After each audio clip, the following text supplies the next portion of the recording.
Coach, we're turning our attention back to hockey's play. Big series coming up with number 10 Providence. Just want to get your thoughts heading into the weekend. Yeah. Well, this is the home stretch for sure in Hockey East. We've got 9 games left, and certainly a challenging schedule with, Providence this week at number 10. UMass is 10. I know in the pairwise rankings, and BU I think is 3, and Northeastern's climbed up in the rankings. With a big win over BU last night, and then we finished with Vermont. So we got a 9-game stretch here, and this is the beginning of it. And certainly we'll have all we can handle with the Friars Friday night at Toscano. They've very well coached, a good goaltender in Svedback.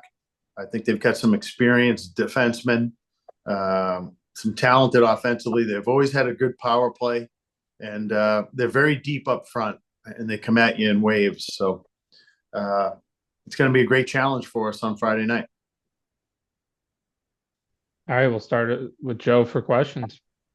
Thanks. Good morning, Cav. Good morning, Joe. What was your biggest takeaway from the 120 minutes this weekend? What was your thought about what you learned about your team? I thought we actually played okay on Friday night. It was kind of a funky game. I don't think we were sometimes when you get up early in a game, you get away from your structure, and I think it's human nature and it's natural. Let's score more and more. And sometimes you compromise your defensive structure and for offense. And I thought that happened a little bit on Friday night. I thought Saturday we were much more structured. I thought we played a really good game. I thought our special teams both nights were excellent. I thought our face-off play was pretty good. It's a good Quinnipiac team, and while it's frustrating to lose to them the way we did, it's been a couple of years in a row now, I think we can take a lot of positives from the weekend and use it as fuel going forward. They're so fast moving the puck. How does that prepare you for Providence, which is pretty fast in its own right? Yeah, they play a fast game. They're physical. They get a lot of pucks to the net. I think both arenas are probably similar size. Providence it just seems like everything happens faster there because I don't know whether it's because the benches are so long or the ceiling's so low, but it seems like things happen really fast in that rink. But our rink is another rink that's probably similar, like I said, similar in size, and the game's going to happen pretty quick. And games with them have always been hard-fought, physical games. Crazy stat I saw is that you've given up more shots than anybody in the conference. Shots against. Is that a problem? Is that something you try to erase? Is it meaningless? I didn't even know that. I try not to get it. What's funny, Joe, is that we have a stat package that we subscribe to. It's never the same as what they do in the rink. So it's so hard. I think it's such an arbitrary number. And I think obviously you don't want to be, getting outshot 50-20 in a lot of games. You're not going to win a lot of games if that's the case. But, the majority of the time that can be a very deceiving stat because sometimes you have to kill 8 minutes or 9 minutes in penalties, and a lot of the shots come on power plays. What are the shots 5-on-5? And I think we have to focus more on how many grade A opportunities are we giving up as opposed to just shots from the outside. And more importantly, how many goals are we giving up as opposed to the shots? So thank you. Yep. All right, Bob, we'll jump over to you. Hey, Mike, what about the depth of Providence? It seems like they have a lot of guys that have scored a lot of multiple goals and points this season for them. They do. They are. I said that earlier. They're very deep up front. They come in waves. They have some experience up there. with the same token, though, I think we have some pretty good depth. We've been regularly rolling 4 lines as well. So I think it's going to be, like I said, a great challenge. Adam, we'll go over to you. Yeah, Coach, I know we just came from that question about stats and shots allowed and whatnot, but Providence, at least for the numbers we have access to, it's 22 shots allowed per game by them. It's something that they do well. So how do you approach what they do defensively to make sure you're getting pucks through to the net? I just think, excuse me. I just think we have to focus on what makes us a good team. And I think when we're playing well, we're taking away time and space in the defensive zone. We play with pace through the neutral zone, and we're able to get multiple shot shifts in the offensive zone. So I'm really focused on us doing what we do well. Eric, go ahead. Morning, Mike. You mentioned it in your opening statement. I mean, I know you want to do just one shift, one period, one game at a time, but the schedule is so daunting. I mean, how do you, when you look at that, how it's a scary league, right? Yeah, well, Eric, it's exactly what you just said. You have to look at it as one game at a time. We just have to look at it as we're playing Providence Friday night at Toscano. And if you look at it in the next 8 games, it overwhelms you, right? But if you just look at it as, all right, can we beat Providence Friday night? Yeah, if we play extremely well. If we don't, we won't. But if we play extremely well, that's manageable. All right. And then after that game ends, you move on to the next one. It's just impossible to look at it. I guess the way I'm looking at it is, Eric, it's a great opportunity for us to move up national. But at the same time, I'm sure you know your team's ready for this, right? Yeah, like we've been used to this now. We're 10 years in the league. And I have a lot of experienced players on our team.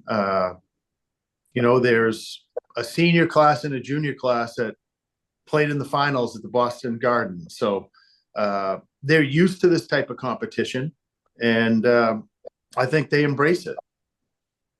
Thank you. Daniel, we'll go over to you. With how long you've been in the league, both here and at BC, do you remember many times where it's been this competitive, where a team like Lowell that full well is not an 11th place type team is in 11th, and Merrimack, who made the tournament last year, is in 10th? Like, there's such depth from top to bottom throughout the league. To answer your question, Dan, no, I have not. I've never seen the league this tight and competitive.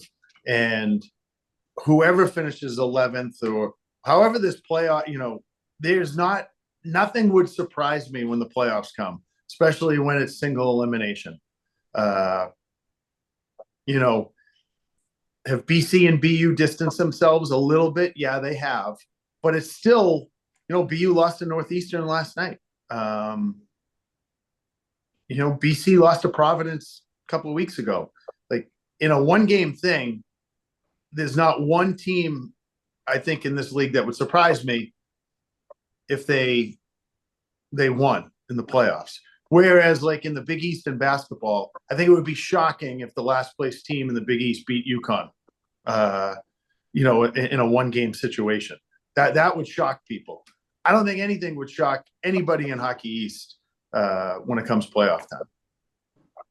After the Sacred Heart game, Hudson talked about how a big area of focus has been finding an equilibrium between those peaks and those valleys that you guys have had. What's that look like in practice? How are you trying to implement that?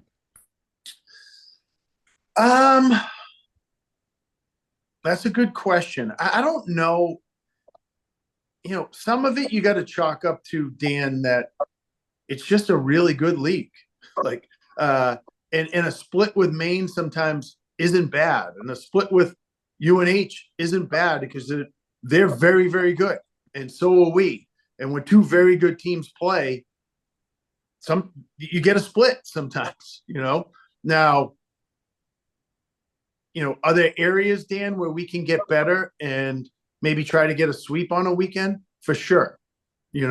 I thought special teams was an area that I've told you all along that I think we need to get better. And I thought we took a step in the right direction this weekend with that. I thought scoring off the rush was an area where we needed to get better. I thought we took a step in the right direction this week, scoring some goals off the rush, So you try to address the areas where you need to improve and continue to play at a high level in the areas where you've had some success. Do you have to kind of look at it big picture sometimes of we got to sweep over Maine and maybe not ignore, but just not weigh so heavily the way that loss happened? It feels like a lot of times this year, your losses in the moment have felt tough because it's a blown lead in the third or it's a bad couple of minutes. But does it help to just look at it big picture, like we still got to split with a good team? When you lose the first night, you do.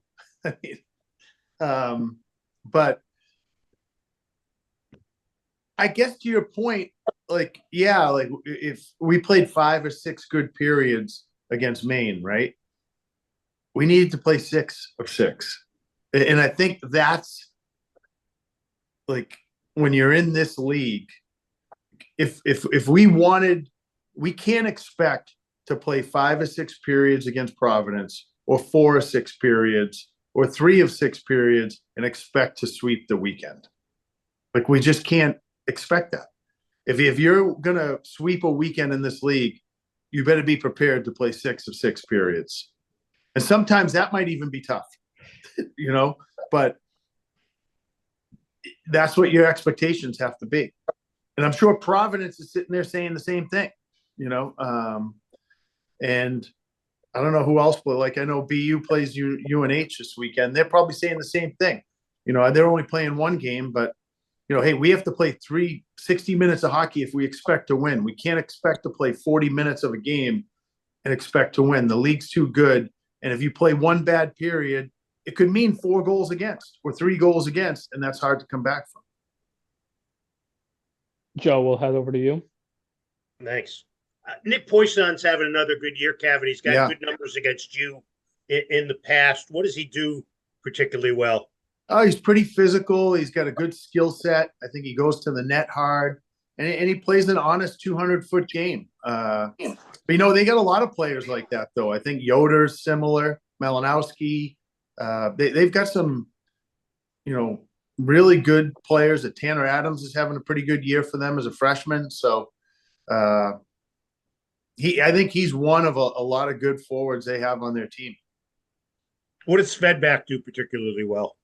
I think he manages the game really well. It doesn't seem to be a lot of second and third opportunities when he's playing really well. So we're going to have to work, and part of that's because they do a very good job defensively. It's tough to get to the front of their net, but it's going to be certainly, I think a lot of the game will probably be decided, in the blue paint net front play on both ends. Thank you. Go ahead, Bob.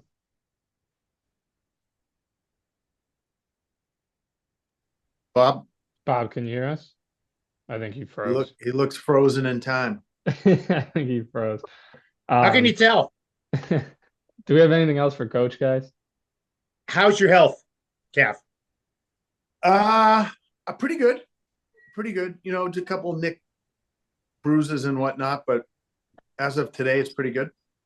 Well, I met you. No, I'm just kidding. Yeah, my health? Yeah, that's a different question, Joe. My mental health. Dealing with us every week. I'm surprised it's still so good.